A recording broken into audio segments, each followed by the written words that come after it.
everyone, and hi Rinku. Hey Archana. So today I really want to touch upon a very special topic that is very close to my heart again, which is communication. I believe that communication works for those who work for it. So what do you think? Let's talk about it. Yes, I always feel this month we're going to talk about some of these simple skills that we all need. And I always compare these skills, especially communication, as middle child. Me, myself being the middle child. We somehow always are, we're always important, but then, we always stand a chance of being neglected. So it's a simple skill, but very critical in everything that we do, whether personally or professionally. I think it's important. So listen to it carefully. I want to tell people because we're not going to say something regular. We're going to pick out some specifics and then just share that. So here I'm going to share 7 C's that are very, very important while you're communicating with anybody. So everyone make a note of these communication tips because these are important for both verbal and non-verbal communication. So number 1 is completeness. Number 2, conciseness. Number 3 is clarity of the message. Number 4 is correctness or whatever you're saying. So basically the message has to be very correct and clear.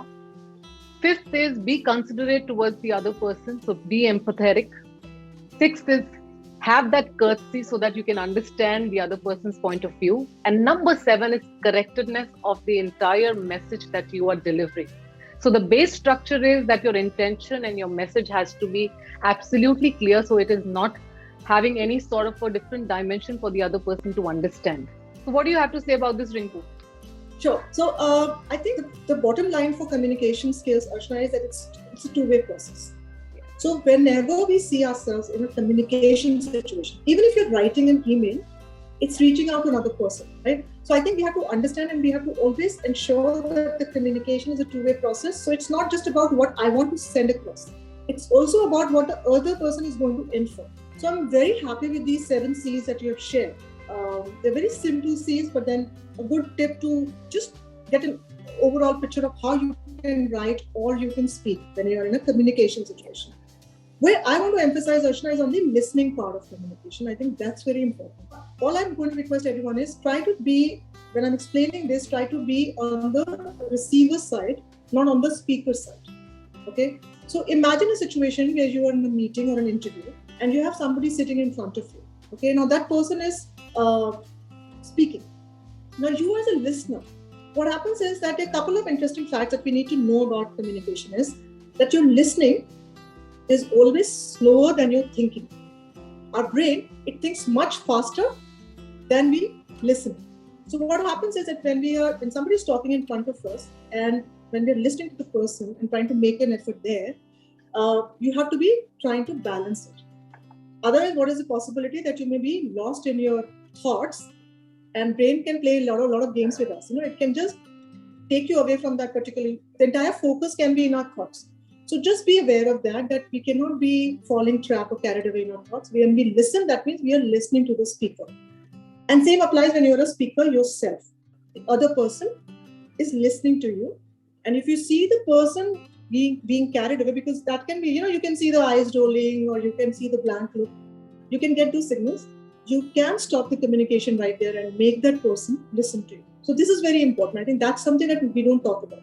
The other important part is that while listening, whatever we listen to, the words can stay in our mind or we can remember them for some time, but the vision, anything that is visual, it stays forever. Right. Now, as a speaker, that's why your body language, your expression of face, your gestures, they're very important, right? So you can't be saying that, yeah. So, we say that when you're communicating, look into the eyes of the person. But that looking at eye or making an eye contact shouldn't be confused with something like staring. Like you can't give a blank stare to this. That's uncomfortable. So that communication falls flat right there. So I think this is very important that your visual and again your brain is going to register that as a memory forever. So it's important that we focus on the visuals. Either we are speaking, even if we are listening, we have to just give a little bit more attention to this. So as I said, I think that's something that I wanted to emphasize on in this short video. This is all that we can share. But there is a whole, this whole game plan that we can have around communication training. There's so many trainings happen. But I suggest that communication, and you would agree with it, I think, that practice is where it comes. into play. The more you communicate, the more you validate and check with the other people, I think it's important. But it is a given thing that your employers, if you're in a working situation, your effective communication is the skill. You have to have that. It comes into play in your negotiations, in your business cases, in managing meetings, whatever it may be. So I think that's all I had to say on communication. I've said enough, I think. No, but that's amazing. And as very rightly said by you, if your words and your body language contradicts, always remember that people are going to remember the visuals, that is your body language. So practice your body language, because that is so important. So yes, as very rightly said, Rinku, we can go on and on and on regarding communication. But as of now, this week, we wanted to talk about this specific area, and I think we have covered it really well. And I hope all your audience will agree with what we have to say. In case you differ and have a point of view, we would love to hear that. So drop in some comments. We would love to address those issues, as well as your lovely comments. We're always welcome. So yes, we'll catch you next week with yet another topic that matters. And till then, bye-bye. Bye.